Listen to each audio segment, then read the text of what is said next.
राधे राधे दोस्तों, welcome back to my channel movies with Hindi. आज हम लोग फिर से एक्सप्लेन करने वाले हैं वृंदा पार्ट 2 को, जहाँ पे हमने इसके पार्ट 1 को एक्सप्लेन किया है 1 से 4 तक, और अभी हम लोग एक्सप्लेन करने वाले हैं 5 से 6 तक, सॉरी 8 तक। अभी तक जिन लोगों ने इसका पार्ट 1 नहीं देखा है तो आप लोग जाके मेरे चैनल पर चेक कर सकते हैं। ये वेब सीरीज़ काफ़ी ज़्यादा इंटरेस्टिंग है क्योंकि यहाँ पर हमें इस वेब सीरीज़ के असली कॉन्सेप्ट पता चलेंगे। मतलब यहाँ पर वृंदा ने अपने ही भाई का खून क्यों किया और ऐसी कौन सी मजबूरी आ गई थी जो इतने साल के बाद वो अपने भाई से मिली और मिलते के साथ ही उसको मार दिया। इसकी सारी डिटेल्स अब हमें इस वेब सीरीज़ के लास्ट पार्ट में मिलेंगी। तो चलते हैं सीधा वेब सीरीज़ की तरफ। पर जाने से पहले मैं आप सबसे रिक्वेस्ट करना चाहूँगी, जो भी मेरे चैनल पे नए आते हैं प्लीज़ मेरे चैनल को लाइक और सब्सक्राइब कर दीजिए। आपके ऐसे करने से मुझे काफ़ी ज़्यादा मोटिवेट फील होता है दोस्तों। तो चलते सीधा वेब सीरीज़ की तरफ। पार्ट 5 की शुरुआत में हम एसपी को देख पाते हैं जो मीडिया में जाके ये कहते हैं कि ये सारे मर्डर जो होते हैं ये एक सीरियल किलर कर रहा है और अभी तक उसने टोटल 16 मर्डर कर चुके हैं। उसके बाद हमें सीधा उनके सीनियर ऑफिसर के साथ उनकी मीटिंग होती हुई दिखाई जाती है, जहाँ पे उनके सीनियर ऑफिसर उनको डांट रहे होते हैं कि जांच इतनी धीमे तरीके से क्यों चल रही है, ऐसा कौन सा वो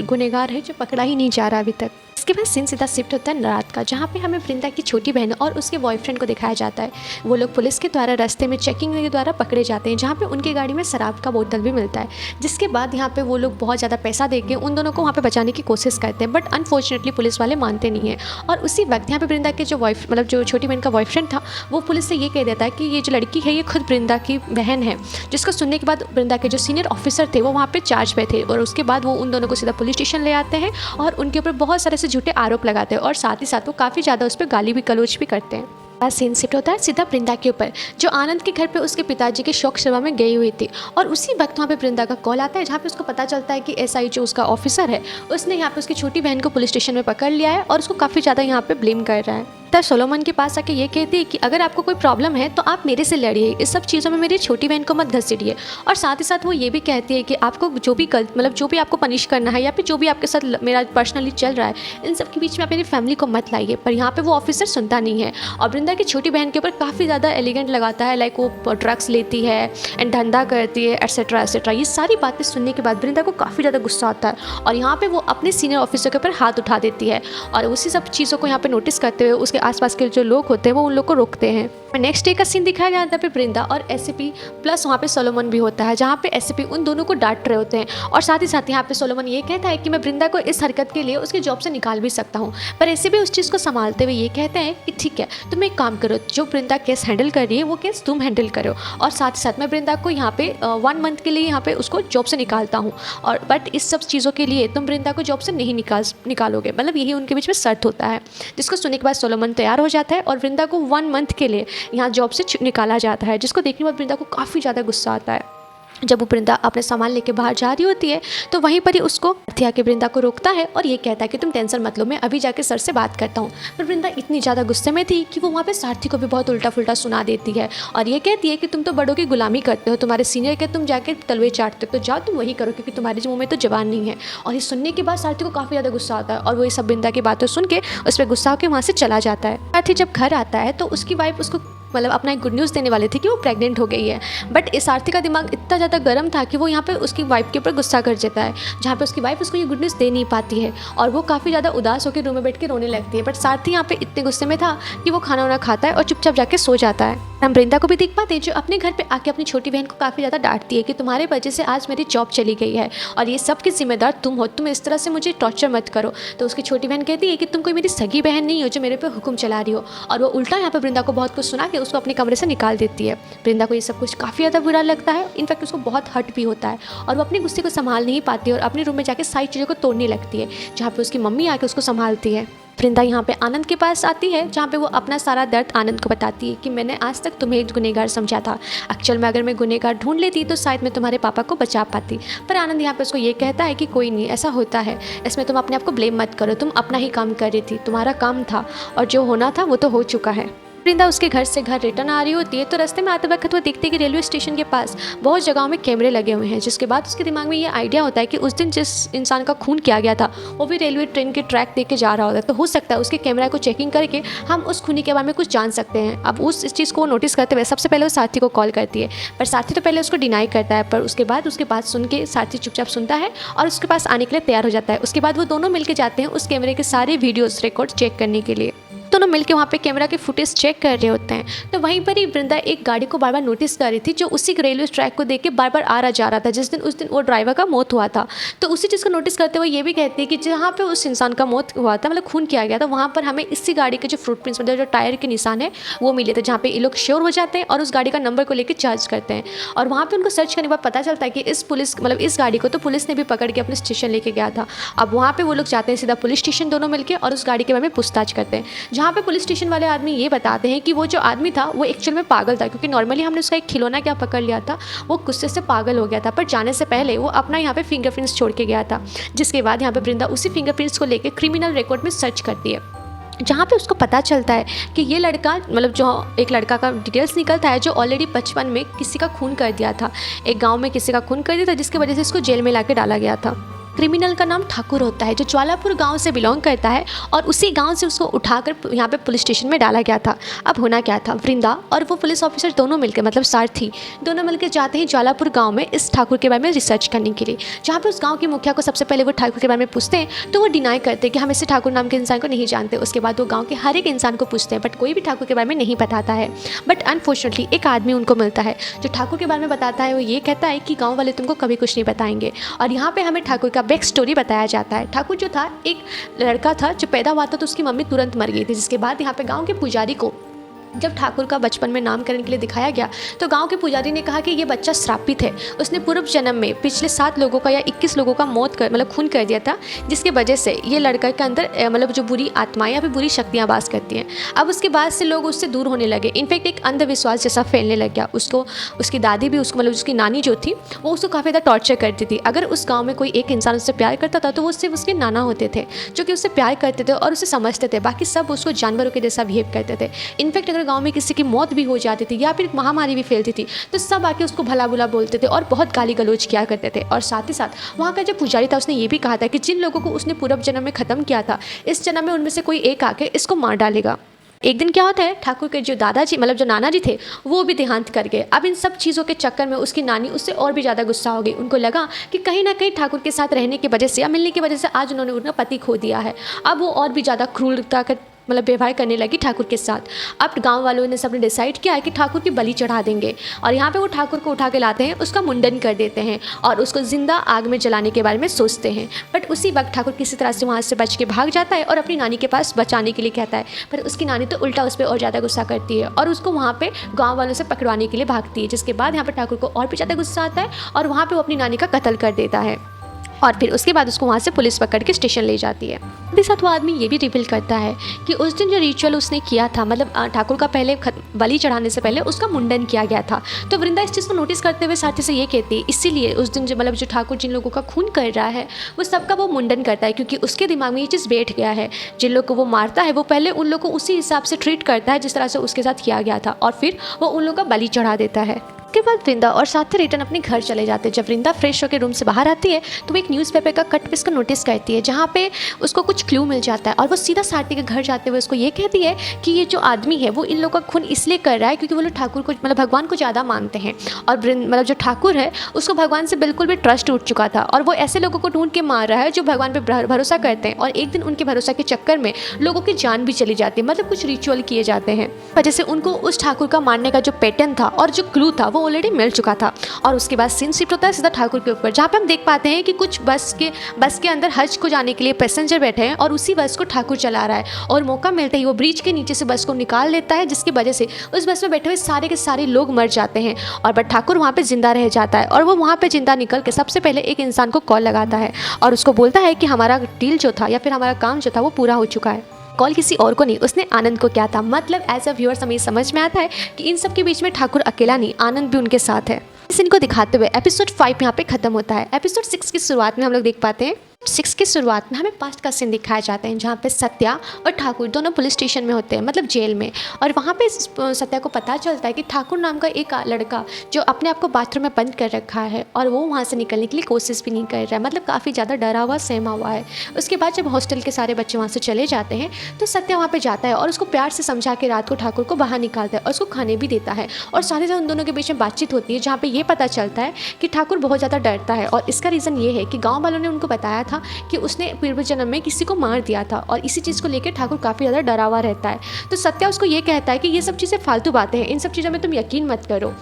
अगर ऐसा कुछ होता तो डेफिनेटली भगवान नाम का कोई चीज़ होता, पर ऐसा कुछ भी नहीं है, तो तुम इन सब चीज़ों में बिलीव मत करो। उसी सीन को दिखाते हुए यहाँ पे सीन प्रेजेंट में आता है। प्रेजेंट के सीन में हम उसी स्थान को देख पाते हैं जहाँ पे वो बस का एक्सीडेंट किया गया था, और वृंदा यहाँ पे सबको, सीनियर को ये चीज़ रिवील करती है कि वो इंसान मतलब जो ठाकुर है वो अक्सर भीड़ भड़ाव के जगहों से लोगों को उठाता है, जिसकी वजह से बाद में उसी इंसान की जगह में वो जाता है और अपना जो काम है या फिर टारगेट है वो पूरा कर लेता है। उसके बाद हम यहाँ पे सीन सीधा शिफ्ट होते हुए देख पाते हैं आनंद के ऊपर, जो फाउंडेशन की टीम के साथ मिलकर ये कह रहा होता है कि हमारा और एक टारगेट पूरा हुआ। और ऐसे व्यूअर्स हमें पता चलता है कि यहाँ पे जो वो अपना एजेंसी चलाता है वहाँ पे वो सारे लोग होते हैं जो भगवान पे बिलीव नहीं करते या भगवान के नाम से सताए हुए होते हैं। अब उन लोगों का वो एक टीम बना चुका है, और इसी दौरान वो दुनिया में उन लोगों को ख़त्म करता है जो भगवान पे भरोसा करते हैं या फिर भगवान के द्वारा किसी भी इंसान को हानि पहुँचाते हैं। इधर वृंदा और पुलिस वाले सब मिलकर ठाकुर को ढूंढ रहे होते हैं, पर ठाकुर उनको कहीं भी नहीं मिलता है। बाद रात का सीन दिखाया जाता है जहाँ पे सारथी और वृंदा दोनों बात कर रहे होते हैं। वृंदा अपने उस दिन के बिहेवियर के सारथी को माफ़ी मांगती है और सारथी भी उसे माफ़ कर देता है। उसके बाद वो लोग केस की डिटेल्स में बात करते हैं,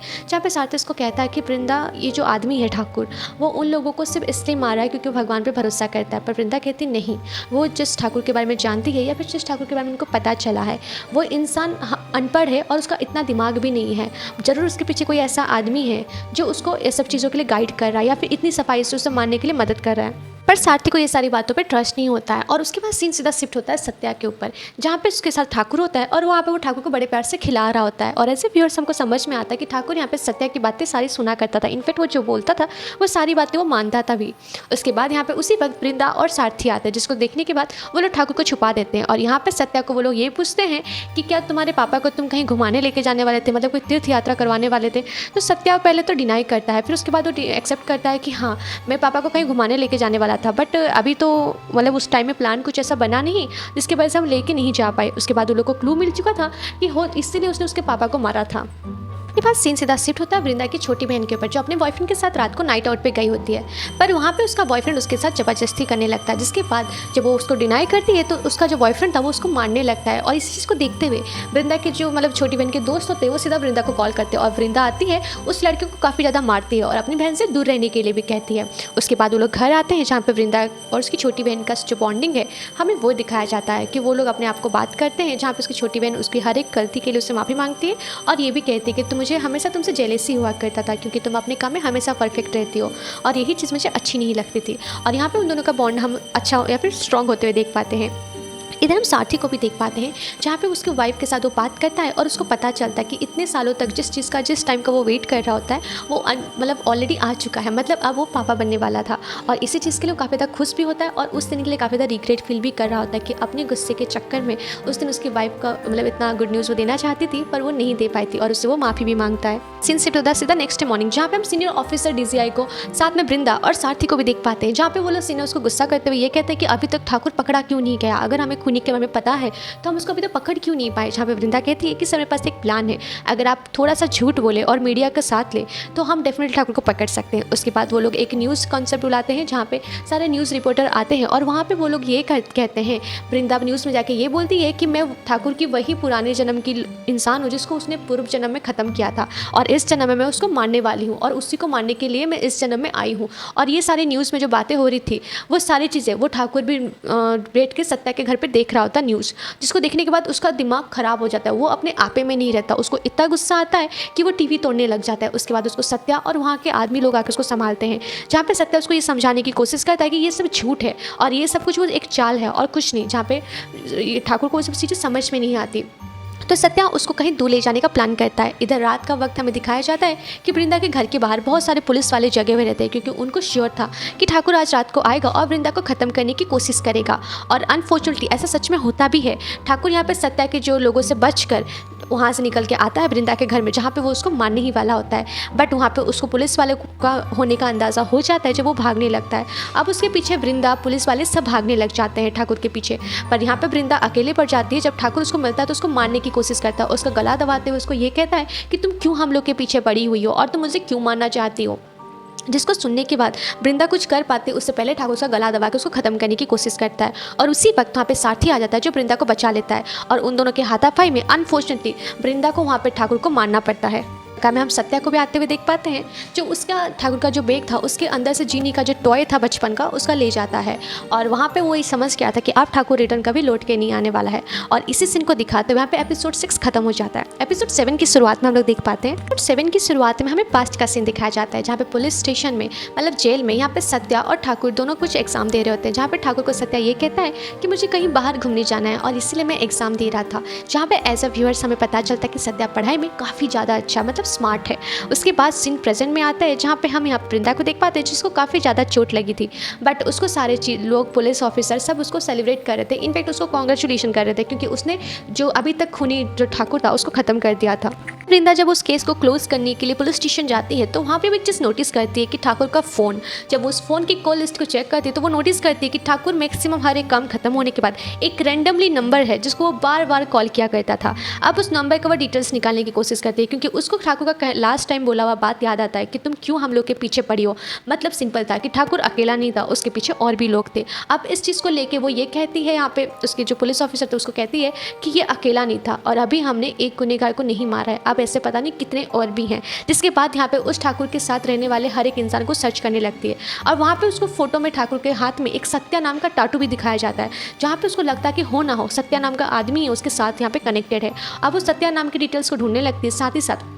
उसके जो पुलिस ऑफिसर के मतलब जो जेल में उनके साथ कौन क्लोज था कौन नहीं उस सब की डिटेल्स वो निकालती है, बट वहाँ पे उसको सही से कुछ ज़्यादा डिटेल्स पता नहीं चलता। सत्या नाम का आदमी जो वहाँ पे था उसको कोई रघु नाम का आदमी ने अडॉप्ट कर लिया था और इसी चीज़ को सुन के सत्या को काफ़ी ज़्यादा मतलब वृंदा को काफ़ी ज़्यादा धक्का जैसा लगता है क्योंकि रघु कोई और नहीं उसी के पापा थे जिसने उसको भी अडॉप्ट किया था। उसके बाद वो सीधा घर पे जाती है, अपनी माँ से सत्या नाम के आदमी के बारे में पूछती है, जहाँ पे उसकी माँ पहले सुन के काफ़ी ज़्यादा गुस्सा तो करती है बट फिर उसको रियल स्टोरी बताती है। और एज अ व्यूअर्स हमें यहाँ पे बैक स्टोरी दिखाया जाता है पास्ट में, जब यहाँ पे रघु और उसकी वाइफ दोनों बैठ के बात कर रहे होते हैं, जहाँ पे रघु बताता है कि वृंदा का भाई सत्या उसको मिल चुका है, पर वृंदा की जो मम्मी थी मतलब जिन्होंने उनको अडॉप्ट किया था उन्होंने मना किया कि नहीं वो एक खूनी है और मैं किसी भी तरह से अपनी बेटी वृंदा को उससे मिलने नहीं दूंगी क्योंकि वो उसको अपनी बेटी मान चुकी थी। पर यहाँ पे रघु उनको प्रॉमिस करता है कि जब तक मैं उसको उस घर में नहीं लाऊंगा जब तक तुम्हें भी यकीन ना हो कि वो सुधर गया है। उसके बाद वो वहाँ पे उसके भाई को सत्या को अडॉप्ट कर लेते हैं और उसको कॉलेज में एडमिशन कराते हैं। जैसे कि एज अ व्यूअर्स हमको पता था कि सत्या पढ़ाई में काफ़ी ज़्यादा अच्छा था,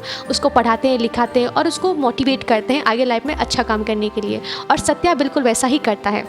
वो धीरे धीरे चीज़ों को समझता है, उनको ऑब्जर्व करता है, पढ़ाई करता है और साथ ही साथ ऐसे लोगों की मदद करता है जिनको एक्चुअल में मदद की ज़रूरत होती है। लेकिन वो समय भी आता है जब यहाँ पे रघु चाहता है सत्या को ला के वृंदा से मिलवाने के लिए, पर जिस दिन वो सत्या को लाने के लिए जाता है उस दिन उसको पता चलता है कि सत्या किसी की मदद करने जा रहा है, मतलब एक लड़की की जिसका बॉयफ्रेंड ने उसको प्रेग्नेंट कर दिया था और उसको वो छोड़ के चला चुका था। अब उस गाँव के लोगों का मेंटलिटी ये था कि अगर लड़की कुंवारी है और वो शादीशुदा नहीं है, अगर वो माँ बन जाती है तो वो पाप होता है और उस लड़की को कहीं वो मार ना दे, इसलिए उस लड़की को अपने गाँव से बचाने के लिए जाते हैं। जहाँ पे रघु और उसका दोस्त सत्या मतलब जो बेटा सत्या दोनों वेट कर रहे होते हैं, बट अनफॉर्चुनेटली वो लोग नहीं आते हैं। जिसके बाद वो गाँव के अंदर एंटर करते तो उनको पता चलता है कि उस फैमिली के जो पेरेंट्स उनको पता चल चुका था कि उनकी बेटी प्रेग्नेंट है। अब वो लोग सब कोई मिल के उस लड़की को ख़त्म करने वाले होते हैं। उधर रघु और सत्या जाके उन लोग को समझाते हैं, बट वो लोग अंधविश्वास के नाम में उन लोग को ख़त्म कर देते हैं और साथ ही साथ उस लड़की को भी वहाँ पर मार देते हैं। सीन हमें वही सीन दिखाया जाता है जहाँ पे रघु का डेड बॉडी हॉस्पिटल में था और यहाँ पे उनकी पूरी फैमिली रो रही होती है और पुलिस ऑफिसर यहाँ पे सत्या के बारे में उनको बताता है, पर वो ये सब चीज़ों की ब्लेम जो था वो सत्या पे डाल देती है और सत्या को एक्सेप्ट नहीं करती है और अपनी बेटी वृंदा को और अपनी खुद की बेटी को लेकर वहाँ से चली जाती है। उसके बाद जब सत्या को होश आता है तो उसको पता चलता है कि रघु इस दुनिया से जा चुका है और वो फिर से इन सब चीज़ों के बारे में ये सोचने लगता है और दुनिया को कोसने लगता है कि दुनिया कितनी गलत है। उसके बाद वो उन लोगों के साथ एक गैंग बनाता है जिन लोगों की उसने मदद की थी। अब वो लोग उसके साथ होते हैं और जो लोग भगवान से सताए हुए होते हैं या फिर भगवान के नाम में उनके साथ अन्याय होता है उन लोग की वो मदद करते हैं और उन लोग को भगवान के खिलाफ और ज़्यादा भड़काने लग जाते हैं। सत्या को भी देख पाते हैं जो अपने दोस्तों के साथ मिलके ये प्लान कर रहा होता है कि इस बार हम उससे भी बड़ा एक ब्लेम करने वाले हैं और उस प्लान में इस बार सारे ऐसे लोगों को हम ख़त्म कर देंगे जो इस दुनिया में और भी ज़्यादा आतंक मचा रहे हैं, मतलब जो भगवान के नाम में और भी ज़्यादा गुनाह कर रहे हैं। और इसी सीन को दिखाते हुए एपिसोड 7 यहाँ पे ख़त्म हो जाता है। 8 की शुरुआत में हमें फिर से पास्ट का सीन दिखाया जाता है जब सत्या को हॉस्पिटल में होश आता है और उसको पता चलता है कि उसको जिन्होंने अडॉप्ट किया था वो ऑलरेडी इस दुनिया से जा चुके हैं और वो भी इसी अंधविश्वास के कारण ही उनकी मौत हुई थी। अब उस सबके जिम्मेदार वो अपने आप को मानता है, वो ग्रुप बनाता है और वहाँ पे उन लोगों की मदद किया करता था। साथ ही साथ वो जाता है सीधा जेल और वहाँ पे वो ठाकुर को भी छुड़वाता है, जहाँ पे उसको पता चलता है कि ठाकुर ने उसके नाम का टाटू अपने सीने में बनाया है, मतलब सत्या। उसके बाद ठाकुर भी उन लोगों के साथ मिल जाता है और वैसे भी उस सत्या की सारी बातें माना करता था, तो अक्सर वो उन लोगों को ढूंढ के ख़त्म करता था जिन लोगों को मतलब भगवान जी के नाम में वो हमेशा गुनाह करते थे, और उसका पैटर्न पर अलग था। वो हमेशा उन लोगों को पहले बाल मुंडवाता था और फिर उन लोगों को मतलब मारता था।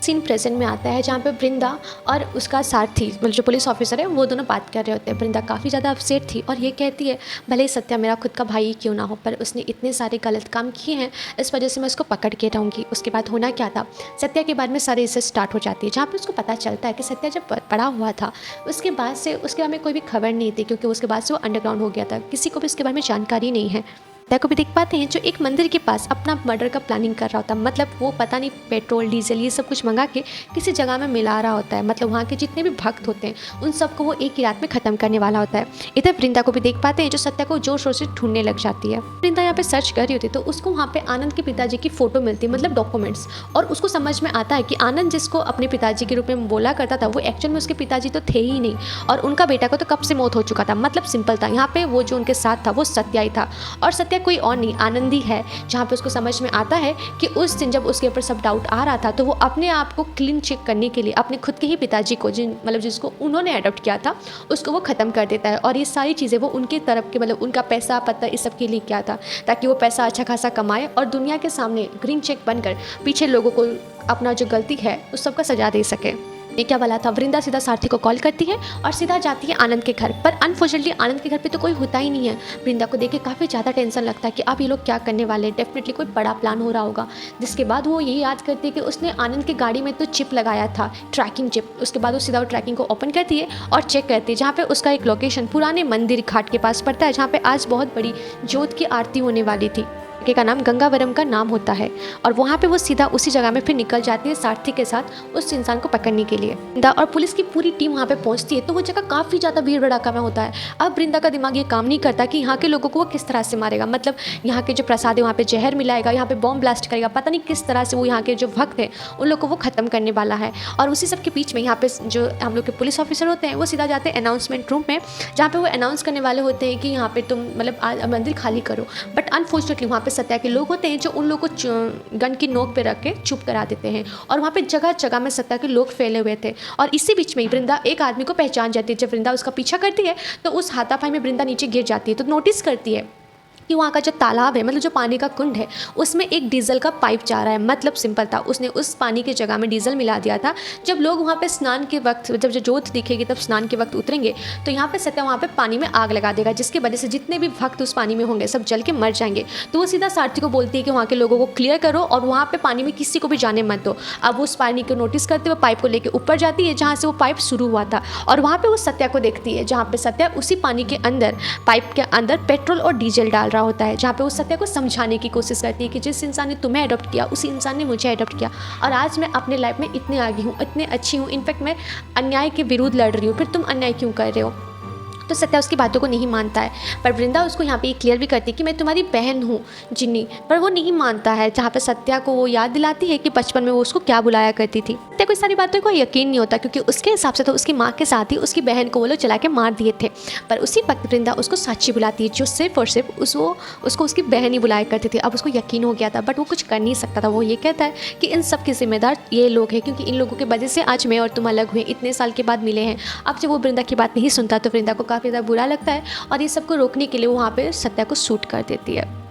उसी वक्त सत्या की वहीं पर ही मौत हो जाती है, जिसको देखने वृंदा को काफ़ी ज़्यादा बुरा तो लगता है, बट वो वहाँ पे लोगों को बचाने के लिए, न्याय के लिए अपनी खुद के भाई का कत्ल कर देती है। इसी सीन को दिखाते हुए ये वेब सीरीज़ यहाँ पे ख़त्म होती है। ये था पूरा टोटल वृंदा का एक्सप्लेनेशन। आपको इसका वेब सीरीज़ एक्सप्लेनेशन कैसा लगा प्लीज़ मुझे कमेंट करके जरूर बताइएगा। अगर आपको इसका अच्छा लगता है तो मेरे चैनल को सब्सक्राइब भी ना किए मत जाइएगा। तो बने रहिए मेरे साथ ऐसे ही आगे इंटरेस्टिंग वेब सीरीज़ और मूवी के लिए। तब तक के लिए राधे राधे।